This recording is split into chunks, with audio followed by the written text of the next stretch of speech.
Is why most world maps are wrong. They are a lie. Did you grow up thinking that Greenland is the size of Africa? Well, that's wrong. Africa is 14 times the size of Greenland. Do you think that Alaska is larger than Mexico? Again, wrong. And you can blame world maps for this. They have shrunk the global south. They have enlarged the historically rich and powerful nations. They have warped our worldview. And they have built a subconscious bias. But why is that? And is there no accurate projection of the world? On the world map, Canada looks huge. And the kid in me thought the bigger the country, the more powerful it is. But turns out, Canada is not that huge, and the world map is wrong. What if I told you Africa is not small? It never was.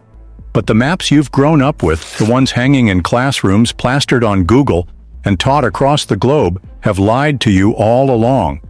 They've made you believe that Africa is just another continent, when in truth, it's the mother of continents, but it was deliberately minimized. This is not just about maps. This is about a silent war, fought with lines, shapes, and perspectives. A war where the battlefield was the page, and the casualties were pride, identity, and power. This is the story of cartographic deception, a manipulation of geography that runs deeper than most people realize. It's not just a historical mistake. It's not just a technical error, it's a product of colonial strategy, a toil forged in European hands to diminish the global South and Africa most of all, while inflating the size and perceived importance of Western nations. And the consequences echo through how we think, what we value, and even how we see ourselves. If you grew up in Africa, or if you're part of the diaspora, chances are you've been taught to look outward, to believe that greatness lies elsewhere, across the ocean, somewhere in the developed world. But that belief all started with a map.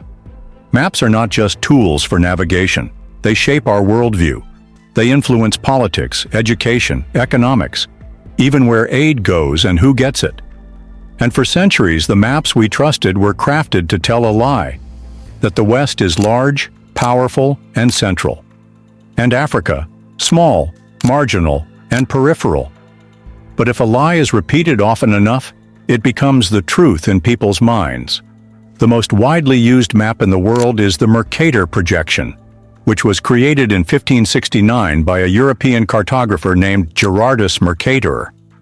Its purpose was to help ships navigate colonial seas. But while it preserved directions, it distorted size. It stretched out Europe and North America while shrinking Africa and other countries near the equator. This wasn't a coincidence. It was convenient for an empire. It was useful for dominance.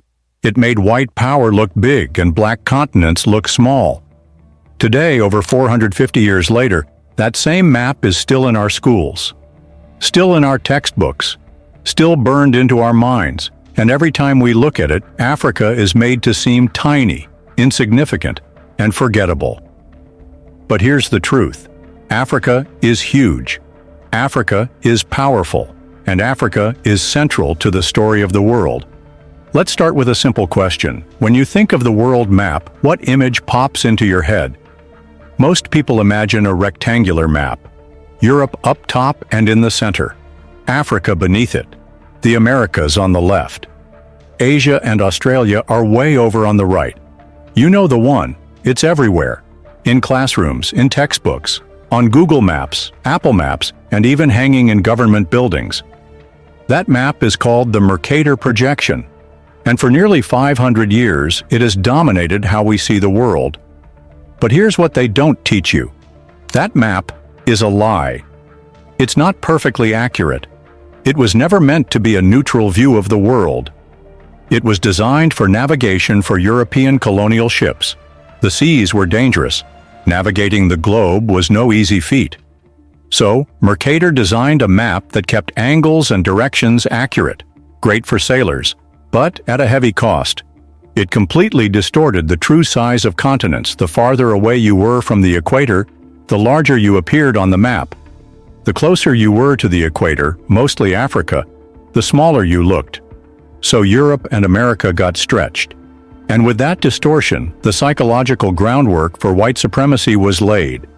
Because when your continent looks bigger, you feel bigger. When others look smaller, they're easier to dominate. Let's look at the facts. The Mercator map makes Greenland look almost the same size as Africa. Whereas in reality, Greenland is 2.1 million square kilometers. Africa is over 30 million square kilometers. You see the difference? Africa is 14 times larger than Greenland, yet on most world maps they look equal. Then there's Alaska, which appears larger than Mexico. Meanwhile, Mexico is actually 1.3 times bigger than Alaska. Europe looks like it dwarfs South America, but Europe is actually half the size of South America. And this isn't just about a few countries. It's an entire pattern. This distortion is not an unconscious mistake, but a reflection of how colonial powers wanted the world to appear with themselves enlarged and at the center. Maps are not just geographic tools. They're cultural propaganda that shapes how we value ourselves and others. They influence education, foreign policy, immigration, investment, and yes, even how tourists choose where to travel. When the world is presented through a white European lens, power looks white, wealth looks Western, and Africa looks small, poor, and weak. But this view isn't just inaccurate, it's damaging. When African children grow up seeing a world where their continent is minimized, it plants a seed of inferiority. It subtly tells them, you're not as important, you're not as big, and you don't matter. And that is not only false, it's extremely dangerous. You see, every map is the result of choices. Cartographers decide what to emphasize, what to distort, and what to center. In the West, these decisions were made to serve power. And power during the Age of Empire meant European supremacy. That's why Europe is always in the center of the map, even though there's no reason it has to be. That's why countries near the poles appear massive. And that's why Africa, despite its enormous landmass and rich history, is shown as small, forgettable, and inferior. And those choices have lasted centuries. We're in the 21st century, but we're still using a 1500s map in our schools. Think about that. The Mercator map helped European powers conquer. Then it helped them convince the world that they were always meant to be on top. It's the kind of quiet colonization that doesn't fire a bullet or drop a bomb, but still leaves deep wounds. And the worst part is that most people don't even realize it. They've accepted the image of the world as truth, without ever asking, who made this map? Why was it made this way? And what does it say about me and my place in the world?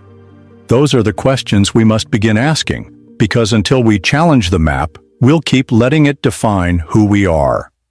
When you shrink a continent on a map, you're not just playing with geometry. You're playing with perception, value, and power. And when that continent is home to over 1 billion people, rich in resources and culture, the damage is even deeper. Maps shape how we understand the world. So when African children look up and see their continent pushed to the bottom and squeezed on the side, while Europe sits proudly at the center, it passes a false message that greatness lies elsewhere. This distortion creates a psychological effect and a form of mental colonization that quietly lowers self-esteem, even in the diaspora. It disconnects black children from the true grandeur of their ancestral homeland. But the impact goes beyond psychology. It influences economics, education, media, and global policy. Investors hesitate. Aid is misdirected. African cities are overlooked. Even school curriculums and international conferences reflect these geographic lies, treating Africa as an afterthought. Media coverage reinforces this bias and shows Africa only in the context of poverty or war, while ignoring its innovation, beauty, and brilliance. And when Africa looks small on the map, those misperceptions seem justified. For the African diaspora in the US, the Caribbean, Europe, or South America, this shrinking of the continent means shrinking your origin, your legacy, and your power. The truth is that Africa was once the center of global trade, learning, and civilization. But modern maps, which are designed with colonial interests, pushed it to the margins, both literally and symbolically. So every time you see a map, consider who designed this, who benefits, and who gets marginalized. Because until we correct the image, we'll continue to live under the shadow of a lie. Africa is not small, Africa is not marginal, and Africa is not less than. Africa is vast, Africa is vital, and Africa is everything. Let's talk about facts. Africa is not just large. Africa is colossal.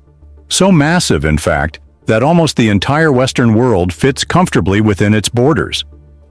And yet most people don't know this. That's because maps have lied. You see, when you look at the typical world map, the Mercator projection, Africa appears comparable in size to Europe or North America. But that's a complete distortion. In reality, Africa is over 30 million square kilometers in land area. Here's what that means. You can fit the United States, China, India, all of Western Europe and Japan inside Africa, and still have room to spare. Imagine that. Let's break it down further.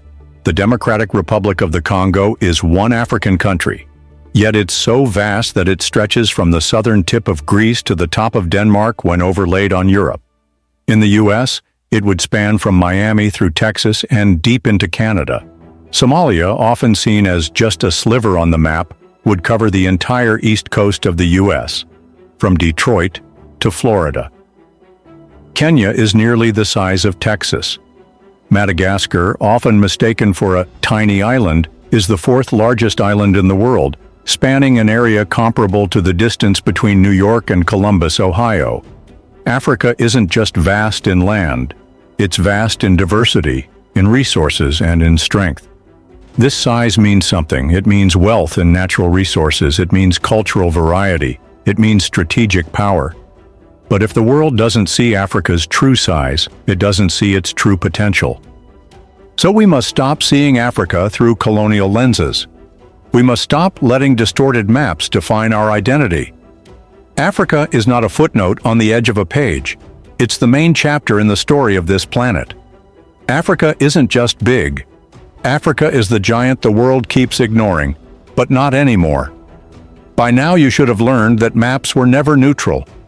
They weren't just innocent drawings of geography, they were instruments of empire, sharpened and weaponized. And during the colonial era, they served a deadly purpose to conquer, control, and dominate. The Mercator projection arrived at a critical time when European empires were preparing to sail, invade, and divide the world. This map wasn't made for education. It was made for navigation so that European ships could chart the seas and reach foreign lands with precision.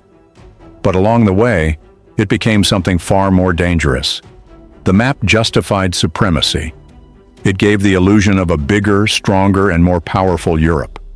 Colonial powers used maps to redraw borders, steal lands, and erase indigenous nations. They carved up Africa during the Berlin Conference of 1884 like it was a piece of cake, not a continent that is full of living people, cultures, and civilizations. A line here, a curve there, a straight slash across the Sahara. Tribes split, and kingdoms were broken. People were divided forever. Maps became tools of war and symbols of control. Where a line was drawn, a flag was planted, and when a name was changed, a history was erased. Even today, the borders of many African countries are unnatural straight lines that cut through communities, forced upon them by Europeans with no knowledge or respect for the people who live there. So when you see a map, remember, it's not just about geography, it's about power. It's about who gets to define the world and who gets left out of the definition. The Mercator map wasn't just wrong, it was part of the machinery of colonization. And until we understand how the map was used against us, we'll keep living within the boundaries that the empire built. It's time to redraw not just borders, but the story. Take a close look at almost any world map today, in a school, in a textbook, or even on Google. What do you notice? It is designed with a Eurocentric concept, not because it has to be, but because it was put there. The world is spherical, so it means there's no definite center. Choosing Europe as the center of the Earth is a calculated decision. This is Eurocentrism, the idea that Europe is the most important part of the world and everything else exists in relation to it. It's a perspective that has shaped how geography is taught, how the globe is drawn, and how the world is perceived. For centuries, mapmakers, nearly all of them European, had the power to decide what the world looked like. And with that power, they placed Europe in the middle, at the top, and made sure it looked large and dominant. It wasn't about accuracy, but about influence.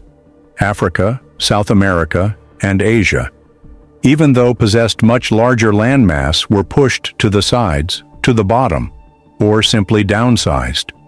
It sent a quiet message that Europe is the center of civilization.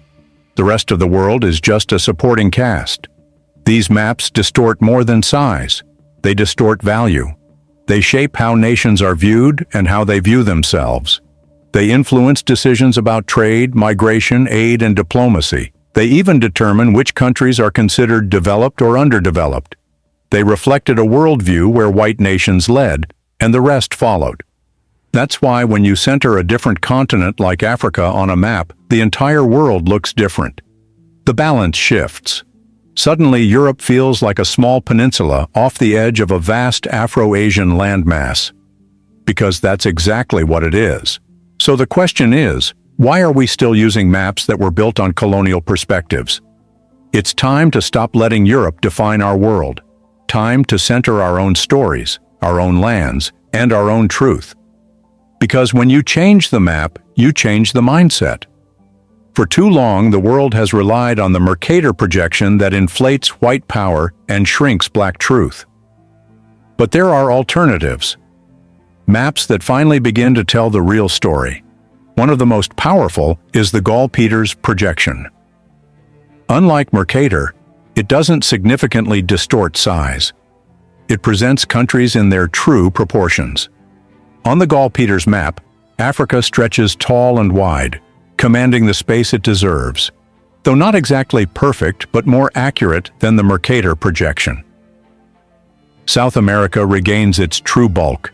Greenland, that was once bloated on Mercator, shrinks to its real, much smaller form. Another alternative is the Equal Earth projection, a more recent creation that was designed to combine scientific accuracy with visual clarity. Big firms like NASA and World Bank have adopted this map already. It balances shape and area better than most older maps, and for once, it doesn't push Africa to the edges. Instead, it places Africa in a more central, honest position. Maps like these are gaining traction. Many educational reformers are embracing these alternatives. And across Africa, scholars and activists are calling for change, demanding that schools stop teaching geography with distorted colonial lies. Because this isn't just about shapes. It's about the truth. It's about restoring what was stolen, not just land, but perspective. When you see Africa as it truly is, massive, central, and connected, you begin to unlearn the lie. You begin to see power, not poverty, potential, not pity. The map is changing, and with it so must the world. The world has been looking at a lie for over 450 years. A lie that says Africa is small. A lie that says it's on the edge of civilization, not the heart of it. A lie that was never just about geography, but about domination. Now more than ever, we must reclaim the truth. Because the way Africa is seen on the map directly affects how Africa is treated in the world. Think about it. Perception drives policy. If a continent looks small, it's easier to overlook. It's easier to dismiss. It's easier to disrespect. That's why reclaiming Africa's true size is important, not just as a correction, but as a declaration. It's a declaration that we will no longer let colonizers define our reality. It's a declaration that our children deserve to grow up seeing Africa for what it is: vast, rich, powerful, and central. In classrooms across the continent and the diaspora, it's time to take down the Mercator map and stop teaching young black minds that Europe is the center of the world. We must push for a new curriculum. We must demand new maps. And we must tell our own story. Because this isn't just about what's hanging on a wall. This is about what's living in our minds. When we see Africa as small, we act small. When we see Africa as mighty, we act with power. This is about more than cartography. This is about identity, pride, and liberation. The truth is out there. There's positive progress towards redrawing the map. Now, we must bring that truth home. Reclaim Africa, reclaim the image, and reclaim the mind. Because until we see Africa as it truly is, the world never will. Africa is not just land. Africa is a legacy. Africa is the future. Africa is bigger. And Africa is rising. Now that we've seen through the deception, the question becomes, what do we do with this knowledge? We rebuild, we re-educate, and we reimagine the story of Africa, not as the world's footnote, but as its foundation. Because a map is not just a visual, it's a message. And when that message has been rooted in colonization, the first step toward liberation is changing the image. A bigger Africa on the map means a bolder Africa in the mind of everyone. It means telling our children the truth about their continent, that it's not just rich in land, but rich in history, innovation, and humanity. It means redefining our place in global discussions, in education, science, economics, and culture. It means recognizing that Africa is not dependent on the world. The world has always depended on Africa. From ancient empires to modern resources, from human civilization to cultural genius, Africa has never been a shadow. It has always been the light, so always remember that the fight to restore Africa's true size is symbolic of something greater. It's a movement to reclaim dignity, correct history, and empower generations. We don't just want better maps, we want a better mindset, one where Africa is seen for what it truly is, massive, magnetic, and mighty. The future belongs to those who know where they come from. And now, you do. Africa is not small, Africa is not late, and Africa is not behind. Africa is vast, Africa is vital, and Africa is the center. And now, it's time the world sees it that way. If this opened your eyes, share it. Let the world see the truth they were never taught. Subscribe for more untold stories of Black power, history, and truth, because reclaiming our narrative starts with knowledge. Africa is not small, and neither are we.